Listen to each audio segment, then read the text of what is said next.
It's hard to believe how quickly everything changed. One moment, I was simply a mother and grandmother, trying to help my family navigate their lives, and the next, I was the villain in their story, blamed for everything that wasn't going their way. But what I discovered next would force me to choose between family loyalty and self-preservation. Before we dive into the story, let us know where you're watching from in the comments below, and if you believe family should protect, not exploit each other. Hit that like button and subscribe for more.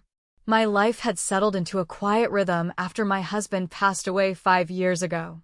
I was 68, living comfortably in the house we had built together, a place filled with memories. Our children, Sarah and David, were grown, both married, with families of their own. I had always been generous, helping them out whenever I could, down payments on houses, cars, school fees for the grandchildren, unexpected bills. It wasn't a hardship. I had inherited a good amount from my own parents, and my husband had left me well provided for. My children knew I was comfortable, but they also knew I was sensible with money. Or so I thought. Sarah and her husband, Mark, had always struggled financially, despite both having decent jobs. It seemed like money just slipped through their fingers. David, on the other hand, was more stable, but his wife, Emily, had expensive tastes and a knack for finding reasons why my money could solve their problems. I loved my grandchildren deeply. Sarah had 2 boys, and David had a girl and a boy, and I wanted to see them happy and secure. This love was, I now understand, the leverage my children and their spouses began to exploit. Early on, the requests were small, understandable. A grandparent contributing to a school trip, a birthday gift, help with a sudden car repair. Then they grew larger. Mom, the roof needs replacing, and we just don't have it right now, Mom. Little Timmy needs braces. Can you help with the down payment? I helped, of course. I had the means, and it felt right. But a subtle shift was happening. The requests became demands, cloaked in expectation and guilt.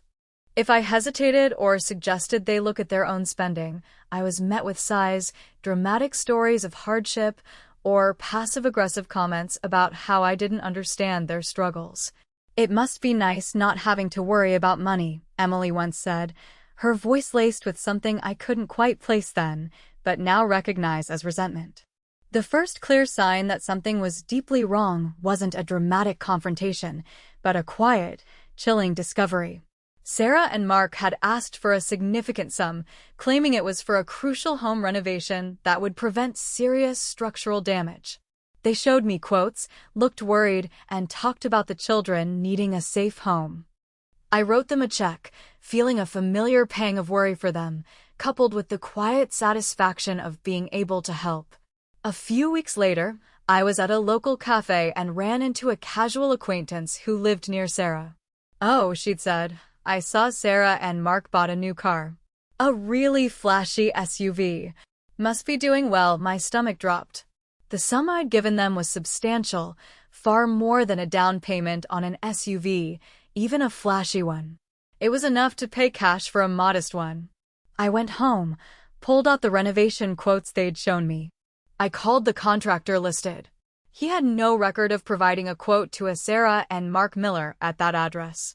They had lied. Not exaggerated, not mismanaged, outright lied to get the money. The shock was profound. It wasn't just the money, it was the deception. My own daughter, my Sarah. I felt physically ill. I wanted to confront them, to demand an explanation, but a cold, cautious part of me held back. What would they say? More lies? Accusations? For the first time, I saw their neediness not as misfortune, but as a calculated performance. That night, I did a simple thing. I checked my online banking.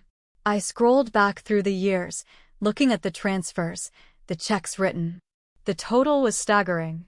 Tens, perhaps over $100,000 over the past 5 years, spread between Sarah and David.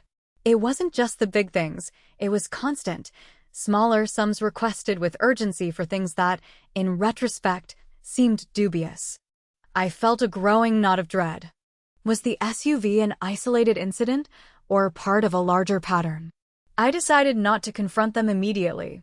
The lie about the renovation wasn't just about money, it was about trust. It fractured something fundamental. I started paying closer attention. When David and Emily needed money for a medical emergency for their daughter, I asked more questions than usual. Emily became defensive, vague about the details, insisting it was urgent and private. I offered to call the doctor's office directly to arrange payment. She bristled and quickly declined, saying they'd handle it. Later, I casually mentioned it to my sister, who was a retired nurse. She gently explained that the symptoms Emily described didn't align with any common pediatric emergency requiring such immediate, large payment. Another knot tightened in my stomach. They weren't just struggling, they were fabricating needs. The atmosphere in the family began to change, subtly at first, then more overtly. Because I wasn't saying yes instantly to every request, I was suddenly difficult. "Mom, you used to be so generous. What's changed?" Sarah asked, her voice tinged with accusation. "It's not like you need the money," David added, a hint of entitlement in his tone. I felt like I was being tested, pressured. I started keeping a small notebook, jotting down dates, amounts requested, stated reasons, and what I later found out. The renovation lie, the dubious medical emergency, the constant requests for things that seemed to conveniently align with sales on expensive items they suddenly acquired. One afternoon, my grandchildren were visiting, and the adults were in the kitchen. I was in the living room, reading when I heard my name. I froze. "She's getting stingy," Mark muttered. "I know." Sarah's voice was louder, sharper than usual. "Ever since Dad died, it's like she thinks she has to hold onto every penny. What's she saving it for? She's not going to live forever." Emily chimed in, "Exactly. And we're her children. It's ours anyway, eventually. Why make us wait and struggle?" "Yeah, it's ridiculous," David said. "She should be helping us build our lives, setting us up. That's what parents are for." "Maybe we should suggest she sells this big house," Mark said. "It's too much for her anyway. She could move into a smaller place, free up some capital. We could help her manage it." Sarah laughed, a harsh sound. "Manage it? We could use it. Think of what we could do with the equity in this place." My heart pounded in my chest. They weren't just asking for help. They felt entitled to everything. They were viewing my home, my security, my life savings, as their future inheritance to be claimed early, by any means necessary. They weren't seeing me as their mother, but as a resource to be drained. The casual cruelty, the assumption of ownership over my assets, the talk of my mortality as a reason to seize control, it was chilling. This was the first mandatory antagonist cameo, and it landed like a punch to the gut. They weren't subtle in private. The incident with overhearing them solidified my resolve. It wasn't paranoia, it was reality. They were actively discussing how to get their hands on my assets. I stopped writing checks. Instead, I said I would think about requests, or that my funds were tied up, or simply, "That doesn't work for me right now." This immediately ratcheted up the pressure. The passive aggression turned into open complaining, veiled threats about my competency, and increased demands cloaked as emergencies. Sarah called, sobbing, saying they were going to lose their house because of an unexpected bill. I knew this was a lie, based on my previous research into the contractor. I listened calmly. "Sarah," I said, my voice steady despite the tremor in my hands, "I helped with the renovation money. What happened with that?" Silence.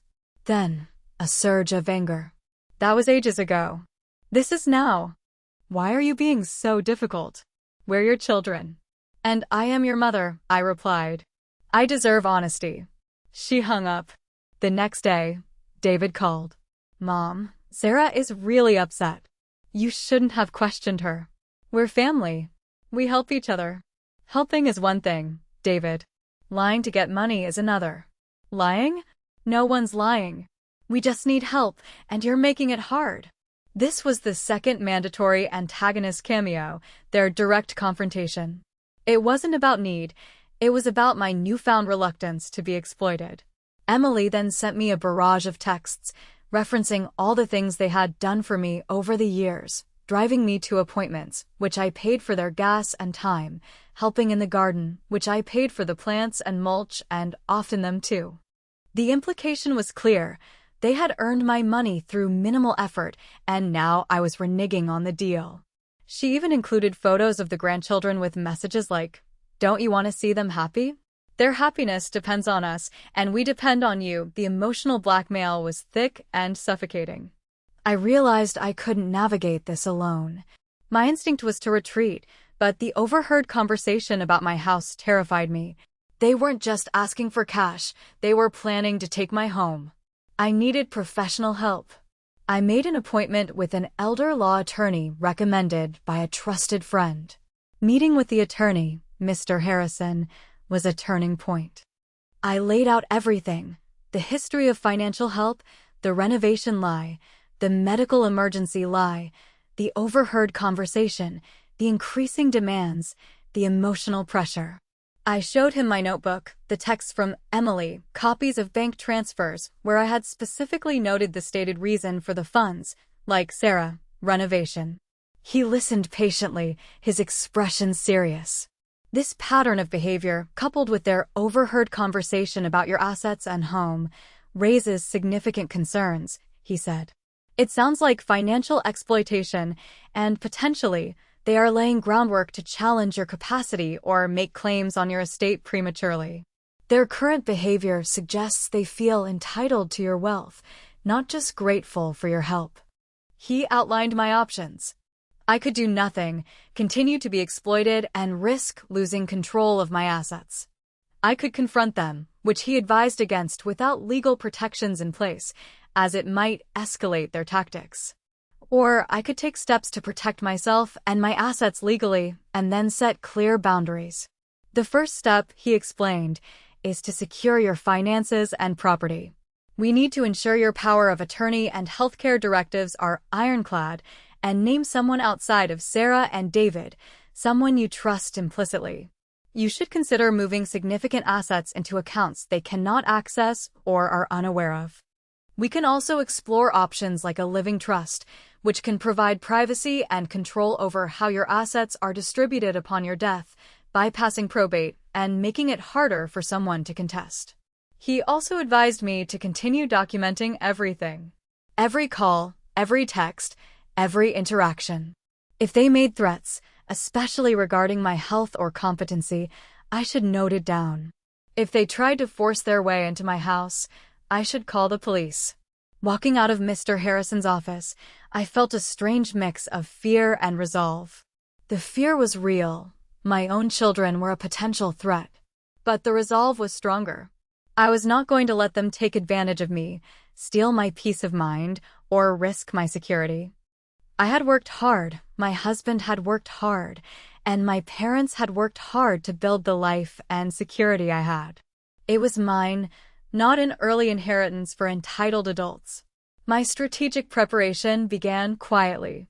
I changed the locks on my doors. I installed a small, discreet security camera system that covered the entrances. I met with my financial advisor, explaining the situation without sensationalizing it, just stating the facts and my desire to protect my assets. We consolidated accounts, moved some funds, and reviewed beneficiaries, making sure they were aligned with my true wishes, independent of pressure. I updated my will and created a robust living trust with Mr. Harrison's guidance, naming my sister as trustee and ensuring specific, reasonable provisions for my grandchildren, but placing strict conditions on my children's access to funds, should they receive any after my death, which, after seeing their behavior, I was reconsidering. The pressure from Sarah, David, and Emily continued. They would call, asking for money, and when I declined, they would pivot to checking on me. "Mom, are you sure you're eating enough? You sound tired. Mom, are you feeling okay? Maybe you need someone to look after things." This was the gaslighting and veiled threats about my competency. They were trying to build a narrative that I was declining, incapable, setting the stage, I suspected, for a guardianship claim or similar legal maneuver to gain control. One afternoon, Emily called, her voice dripping with false sweetness. "Mom, we were thinking, maybe it's too much for you to manage everything now. David and I could help you with your finances.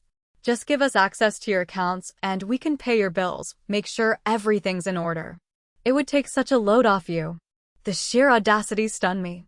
"Emily," I said, my voice flat, "I have managed my finances perfectly well for many decades. I don't need help." Her tone immediately shifted. "Fine. Be difficult.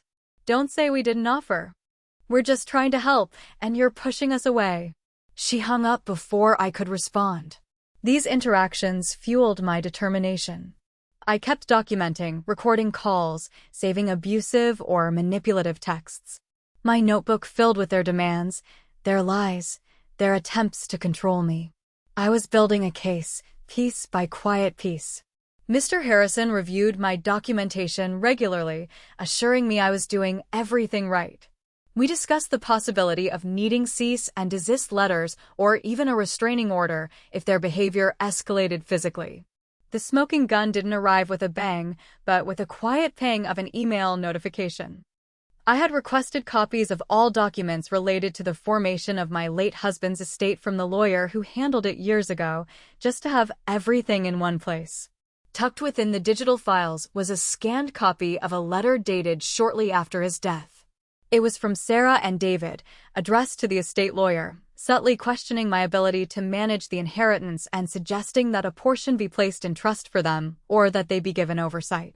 At the time, the lawyer had dismissed their concerns as grief-induced anxiety, and I had never been shown the letter. Seeing it now, in the context of everything else, was damning. They had been planning this for years, long before the current escalation. It wasn't sudden need, it was a long-held belief that they were entitled to my money and that I was merely a temporary holder of their wealth. This letter, combined with the recorded calls, the saved texts, and the documentation of their lies, gave Mr. Harrison significant legal leverage. We had definitive proof of their long-standing intentions and manipulative behavior. With the legal weapons in place, airtight financial controls, the trust, updated will, and a clear case for financial exploitation backed by evidence, Mr. Harrison advised me on the next step. It was time to set absolute boundaries. Quietly. I didn't announce my intentions. I didn't warn them.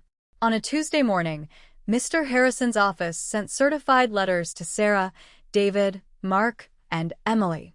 The letters were brief, formal, and entirely from his office. They stated that all communication regarding financial matters, property, and my well-being was to cease immediately and be directed solely through his office. It outlined the legal protections I had put in place regarding my assets and property, making it clear that any attempts to access them or question my capacity would be met with legal action. It also clearly stated that any further unsolicited contact, visits, or harassment would result in requests for restraining orders. The letters were carefully worded to be factual, not emotional, laying out the new legal reality. That same morning, I changed my phone number. I deactivated my social media accounts. I sent brief, identical text messages from my new number to my sister and a close friend, letting them know I was safe and would be in touch, but that I had changed my number and was cutting off contact with Sarah and David for personal reasons, asking them not to share my new contact information. The storm hit almost immediately. My old phone, which I kept with me for a few hours to monitor the fallout before boxing it up, began ringing incessantly. Missed calls from Sarah, Mark, David, Emily. Texts ranging from confused, "Mom? Why is a lawyer sending us letters?" to angry, "What is this? What have you done?" to panicked, "Call us back now," to desperate, "Mom, please, we need to talk. This is crazy." Within a couple of hours, the screen showed over 40 missed calls and dozens of texts. They couldn't reach me. They couldn't pressure me. Their access was severed. Their panic was palpable through the phone screen. They realized they had lost control, not just of my money, but of me. The cease and desist letters, backed by my legal actions, forced them to understand the seriousness of the situation. They attempted to contact my sister and friends, but those I had confided in stood firm, refusing to give them my new number or any information.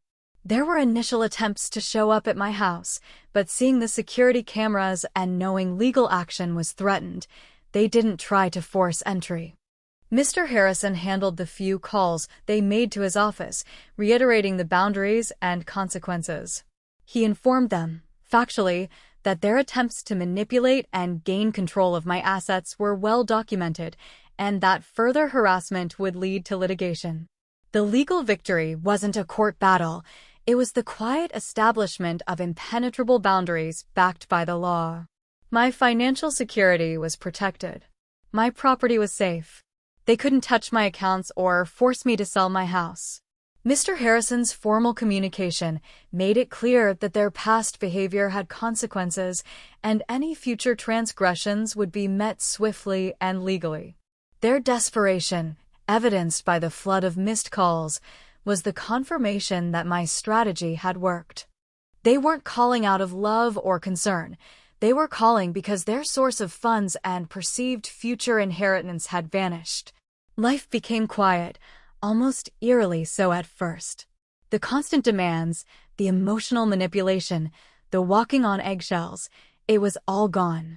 The house, once a place of quiet comfort now tinged with anxiety, felt peaceful again. There were no dramatic confrontations, no tearful reconciliations that weren't deserved. There was just silence, broken only by the sound of my own breathing. My sister and true friends were supportive, validating my decision. I slowly began to build a new routine, free from the weight of expectation and the fear of betrayal. The family relationship, as it was permanently changed. It hadn't been a healthy relationship for a long time, perhaps ever since my husband passed and their entitlement grew. I felt a quiet strength settle over me. I had faced their greed and manipulation, not with anger or despair, but with logic, caution, and strategic action. I hadn't become bitter. I had become protected. I was safe, secure, and finally at peace in my own home, on my own terms. Thanks for watching till the end. If you enjoyed this story, give this video a like if you haven't already, and subscribe for more stories about standing up for yourself.